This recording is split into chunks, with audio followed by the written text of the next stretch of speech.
Are you seeing signs of inflation beginning to increase? We're seeing very substantial inflation. It's very interesting. We're raising prices. People are raising prices to us. It's being accepted. I mean, it's not, take home building. I mean, the cost of, we've got 9 home builders in addition to our manufactured housing thing and then operation, which is the largest in the country. So we really do a lot of housing. The costs are just up. Steel costs just every day.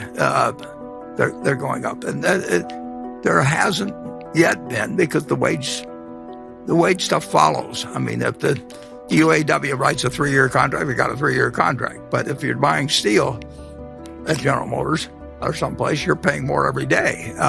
So it's an economy really, it's red hot. I mean, and we weren't expecting it. I mean, all our companies, when they thought when we're allowed to go back to work, at our various operations, we closed the furniture stores. I mentioned, they were closed for 6 weeks or so on average, and they didn't know what was going to happen when they opened. And they can't stop people from buying things, and we can't deliver them. And they say, well, that's okay, because nobody else can deliver them either, and we'll wait for 3 months or something. But the backlog grows, and then we thought it would end when the $600 payments ended, and I think around August of last year.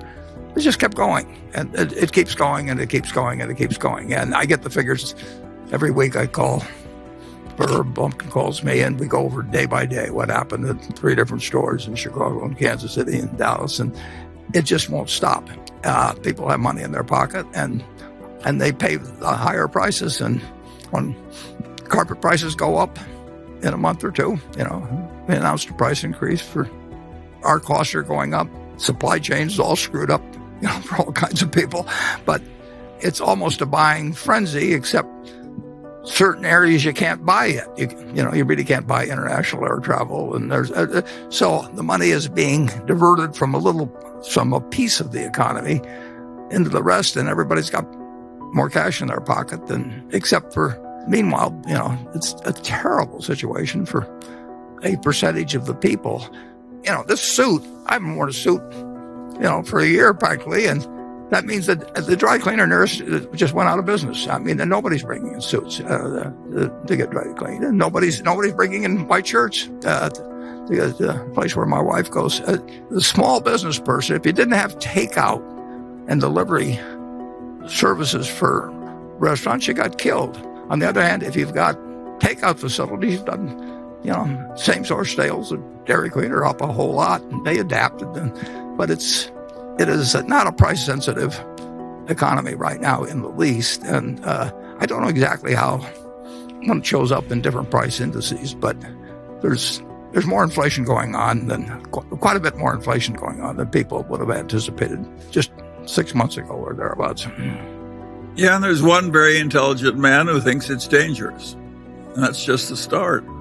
Inflation is going to affect you. It's certain we will have inflation over time. And we are following policies in this country now to stimulate things, which stimulate business, which are bound to have some inflationary consequences. And to the extent that we borrow money from the rest of the world, it would be very human on the part of politicians in the future to decide that they would rather pay the rest of the world back in dollars that are worth far less than the dollars they borrowed. I mean, it's the classic way of reducing the impact and cost of external debt, and we're building up a lot of external debt. I always find it interesting when politicians now talk about using the taxpayers' money to do this and the taxpayers' money to do that, and how the taxpayers are paying the bonuses at AIG. We haven't raised taxes at all in this country. Taxpayers are paying nothing beyond what they were paying a couple of years ago. As a matter of fact, the federal revenues this year, which were close to $2.6 trillion a couple of years ago, maybe more like $2.3 trillion. So we are taking less money from the taxpayers.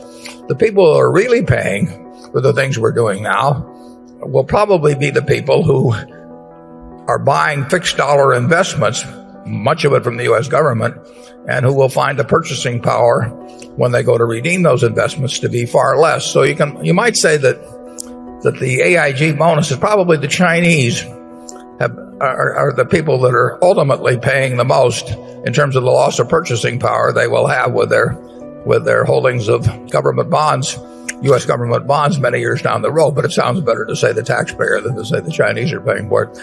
It's an interesting situation. I read that comment every day about how the taxpayers are doing this and that. I haven't had my taxes raised. You haven't had your taxes raised. They're giving me $250 back here pretty soon. Taxpayers haven't paid anything so far, and my guess is that the ultimate price of much of this will be paid by a shrinkage in the real value of fixed dollar investments down the road. And that will be the easiest thing to do. And if it's the easiest thing to do, it's the most likely thing to have happen. So you will see plenty of inflation. Now, the best protection against inflation is your own earning power. If you're the best teacher, if you're the best surgeon, if you're the best lawyer, whatever it may be, you will command a given part of other people's production of goods and services, no matter what the currency is, whether it's seashells or Reichsmarks or dollars.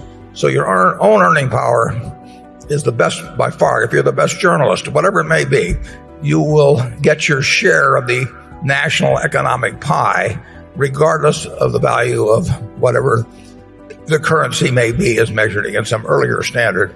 The second best protection is a wonderful business. If you own the Coca-Cola trademark company, you will get a given portion of people's labor 20 years from now and 50 years from now for your product, and it doesn't make any difference what's happened to the price level generally, because people will give up 3 minutes of labor, 5, whatever it may be, to enjoy, 12 ounces of a product they like. So those are the great assets, your own earning power first, and then the earning power of a wonderful business that does not require heavy capital investment. If it requires heavy capital investment, you get killed in inflation. And with those guidelines, I would tell you the best thing to do is invest in yourself. Yes, the young man should become a brain surgeon and invest in Coca-Cola instead of government bonds. If you discount it back, and you're discounting at present interest rates, stocks are very, very cheap. Now the question is what interest rates do over time. But there's a view of what interest rates will be based in the yield curve out to 30 years and so on. It's a fascinating time. We've never really seen what shoveling money in on the basis that we're doing it on a fiscal basis while following a monetary policy of something close to zero interest rates. And it is enormously pleasant. But in economics, there's one thing always to remember. You can never do one thing. You always have to say, and then what? And we're sending out huge sums